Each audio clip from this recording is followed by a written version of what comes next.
Bienvenue à tous. Avant de plonger, n'hésitez pas à partager vos impressions et les leçons que vous avez tirées de cette histoire dans les commentaires, et n'oubliez pas d'aimer et de vous abonner. C'est parti. Je m'appelle Harry. J'ai 34 ans et je vis à Atlanta. Je ne me suis jamais considéré comme quelqu'un de dramatique ou de méfiant. J'ai grandi en faisant confiance aux gens, convaincu que ce qu'on voit est ce qu'on obtient. Il y a 6 ans, j'ai épousé Sandra. Elle était drôle, ambitieuse et d'une beauté qui vous fait douter de vos rêves. Elle disait que j'étais le calme dans sa tempête.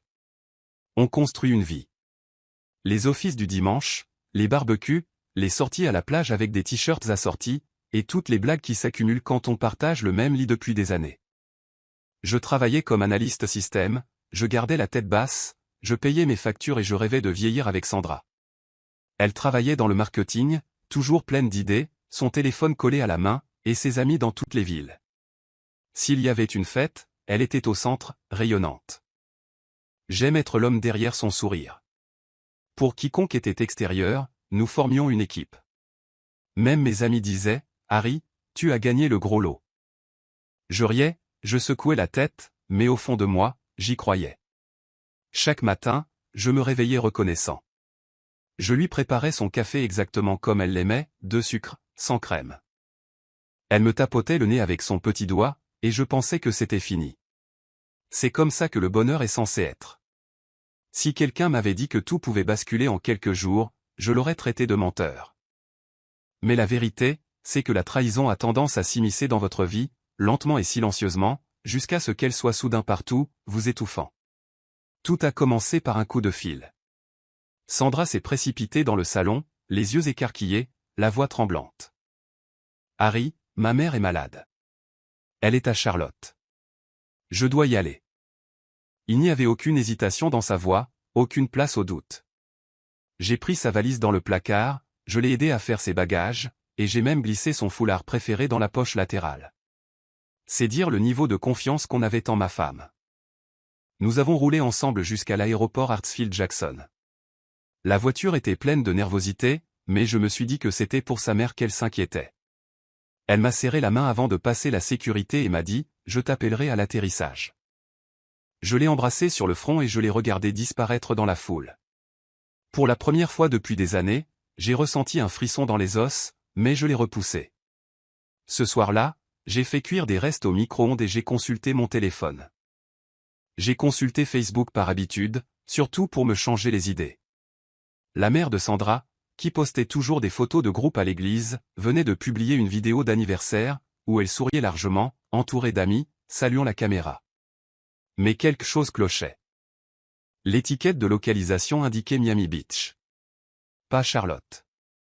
J'ai marqué une pause, le cœur battant, et j'ai rejoué la vidéo. Elle était là, la mère de Sandra, chantant et riant, visiblement en parfaite santé. J'ai eu la tête qui tournait. Peut-être y avait-il un malentendu. Peut-être que la maladie a été soudaine et s'est rapidement résorbée, et que sa mère a finalement pu voyager. J'ai appelé Sandra. Pas de réponse. J'ai envoyé un texto pour lui demander « Comment va ta mère ?» 5 minutes se sont écoulées, puis 10. Elle a répondu « Elle se repose. Je t'appelle demain matin. » Je restais assis à fixer l'écran. Quelque chose clochait. Le lendemain, j'ai appelé Keisha, la sœur de Sandra. « Comment va ta mère ?» demandai-je d'une voix posée. Keisha rit. « Elle va bien, Harry. » Quoi ? Sans raison, ai-je dit, et j'ai raccroché avant que ma voix ne me trahisse. Je ne voulais pas croire ce que mon instinct me disait. J'ai parcouru ses textos, ses réseaux sociaux, essayé de reconstituer une chronologie. Tout semblait normal en apparence. Je me suis rappelé de ne pas tirer de conclusions hâtives, mais la boule au ventre s'est creusée.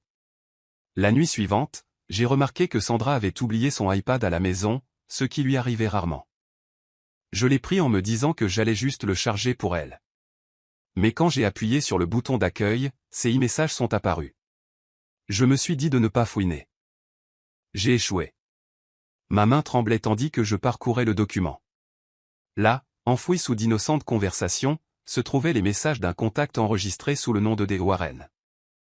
La première chose que j'ai vue, c'était une réservation pour 2 au restaurant Lumen, dans le centre-ville d'Atlanta, prévue pour samedi soir. Mon cœur battait fort. Un autre message disait, hâte de sentir à nouveau tes mains. Puis il pense que je suis avec ma mère. J'ai posé l'iPad sur mon corps. J'avais la bouche sèche et les yeux qui me piquaient. J'avais l'impression de flotter au-dessus de moi-même, contemplant la vie d'un inconnu. La trahison est froide. Elle vous pénètre jusqu'aux os. J'aurais voulu la confronter, crier, exiger des réponses. Mais quelque chose en moi me disait d'attendre. Pendant les 2 jours suivants, j'ai joué le rôle du mari inquiet. Sandra appelait tous les matins pour me dire que sa mère allait mieux.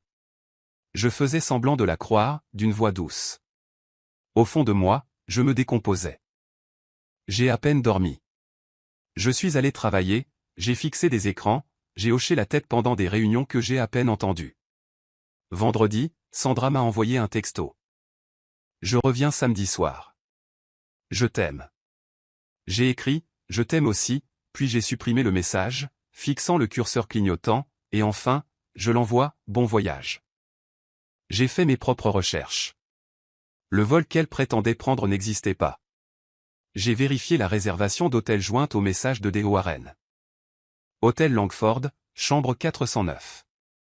J'ai appelé la réception, masquant ma voix, disant que j'étais son frère et que j'étais inquiet pour sa sécurité. L'employé a confirmé la chambre, la réservation et l'heure d'arrivée. Tout était réel. Elle serait là samedi soir. Le samedi semblait interminable. Mon corps s'est mis à fonctionner en mode pilote automatique. J'ai mangé un bol de céréales dont je n'avais pas le goût. J'ai pris une douche, je me suis habillé, je me suis assis au bord du lit et j'ai regardé l'horloge. 16h, 16h15. 17h finalement, à 18h, j'ai pris ma veste et mes clés. Je me suis rendu à la station-service BP en face de l'hôtel et me suis garé de façon à avoir une vue dégagée sur l'entrée. J'étais à bout de nerfs. J'avais les mains moites. J'ai pensé appeler un ami pour demander du renfort, mais il fallait que je le voie de mes propres yeux. La circulation d'Atlanta bourdonnait autour de moi, phares allumés, klaxons hurlants. Mon univers s'était réduit à un seul point de mire. Les portes vitrées de l'hôtel Langford. 18h48, j'ai vu un Uber arriver. Sandra est sortie la première, coiffée, vêtue d'une robe rouge dos nu que je n'avais jamais vue auparavant. Elle était éblouissante, comme si elle se rendait à une première de film. L'espace d'une seconde, j'ai ressenti de la fierté, puis le souvenir de ces messages a réduit ce sentiment en cendres. Une autre silhouette est sortie de la voiture. Un homme, peut-être la quarantaine, peau claire, bouc soigné, chemise impeccable. Il lui sourit, posa sa main dans le bas de ses reins, et elle se laissa aller à son contact comme si c'était la chose la plus naturelle au monde. Ils rirent ensemble. Sa façon de rejeter la tête en arrière, insouciante, le genre de rire que je n'avais pas entendu d'elle depuis longtemps. C'était comme voir ma vie se fendre en deux. Ils entrèrent dans l'hôtel. J'ai attendu, compté jusqu'à 100, puis je suis sorti de la voiture. Je sentais à peine mes jambes. Le hall sentait les agrumes et le cuir. La réceptionniste a à peine levé les yeux à mon passage. J'ai pris l'ascenseur jusqu'au toit, le cœur battant si fort que je me demandais si tout le monde pouvait l'entendre. Le restaurant, le Lumen, brillait d'une lumière dorée. Les tables étaient dressées avec du linge blanc, des bougies scintillantes et des verres en cristal. Un doux fond sonore de jazz. Les baies vitrées offraient une vue sur les lumières de la ville et les gratte-ciels scintillants dans la nuit. Des serveurs en gilet noir se faufilaient entre les tables. J'ai scruté la salle. Là, près de la balustrade en verre, étaient assis Sandra et son compagnon. Ils étaient assis près l'un de l'autre, les mains jointes à la table, leurs visages éclairés par la lueur des bougies. Elle souriait, les yeux brillants, se penchant vers lui tandis qu'il lui murmurait quelque chose à l'oreille. On aurait dit qu'elle était digne d'une publicité de magazine. Rayonnant, heureux, vivant. Pendant un instant, je n'ai pas pu bouger. Je les ai juste regardés. Sandra tendit la main vers son verre de vin, la main légèrement tremblante, comme si elle était à la fois nerveuse et excitée. L'homme lui sourit et lui serra la main. Ils trinquèrent, probablement l'un pour l'autre, à cette vie secrète. Je me sentais comme un intrus dans ma propre histoire. Tout s'est ralenti. Le bruit du restaurant s'est estompé, remplacé par les battements de mon cœur. Mes mains étaient glacées, mais je me forçais à avancer. Chaque pas était lourd, mes chaussures s'enfonçaient dans la moquette moelleuse, mon esprit tourbillonnait de tout ce que j'avais vu et lu. À 3 mètres de distance, Sandra m'aperçut. Pendant une fraction de seconde, son visage ne comprit pas ce qu'elle voyait. Puis, la reconnaissance la frappa et elle se figea. Sa main se retira brusquement d'un presbytère. Ses yeux s'écarquillèrent, ses lèvres entr'ouvertes comme si elle voulait parler, mais aucun son ne sortit. L'homme, son amant, parut confus, jeta un coup d'œil à Sandra, puis à moi. Je m'arrêtai au bord de leur table, pris une grande inspiration et posai le chargeur de téléphone que j'avais apporté sur la table. « Tu as laissé ça chez ta mère » dis-je doucement. Ma voix était calme, presque douce, pensant que tu en aurais peut-être besoin. La tension à cette table était-elle une tension électrique? Le visage de Sandra pâlit, sa bouche s'ouvrant et se fermant comme un poisson hors de l'eau. L'homme se rassit dans son fauteuil, les bras croisés, m'observant, essayant de reconstituer l'histoire. Sandra retrouva enfin sa voix. « Harry, que fais-tu ici ?» Elle essaya d'avoir l'air désinvolte, mais sa voix se brisa. Elle jeta un regard nerveux à son amant, puis à moi, implorant du regard une clémence qu'elle ne m'avait jamais accordée. Je la regardai droit dans les yeux. J'ai suivi le fil d'Ariane, Sandra. Tu as oublié que ton iPad était toujours connecté à tes messages. Je sais tout. Je laissai ces mots planer. Elle me prit le bras, mais je reculai. S'il te plaît, laisse-moi t'expliquer, murmura-t-elle. Des larmes brillaient dans ses yeux, mais je n'avais plus de mots pour elle. L'homme s'agita sur son siège, l'air plus agacé que coupable, comme s'il avait été interrompu lors d'un dîner d'affaires. Le silence sembla régner dans le restaurant. Les couples assis aux tables voisines les fixaient du regard. Les fourchettes s'arrêtèrent à mi-chemin de leur bouche. Les joues de Sandra s'empourprèrent. Elle baissa les yeux sur ses genoux, essuyant des miettes imaginaires. Son amant s'éclaircit la gorge, mais ne dit rien. Pendant un long moment, nous restâmes tous les trois assis là, dans cet étrange tableau. La bougie vacilla, reflétant les larmes qui commençaient à couler sur la joue de Sandra. Mon cœur semblait s'être arrêté de battre. Je pris le plat, le tournai dans ma main et le reposai devant elle. Tu pourrais en avoir besoin. Tu en auras besoin quand tu appelleras quelqu'un pour rentrer chez toi, dis-je d'une voix glaciale. La main de Sandra tremblait tandis qu'elle attrapait le plat. L'homme remua, mal à l'aise, se leva enfin et marmonna, « Je crois que je vais sortir. » Il évita mon regard, attrapa sa veste et s'éloigna, laissant Sandra seule à table. Sandra fixait ses genoux, des larmes silencieuses coulant sur son visage.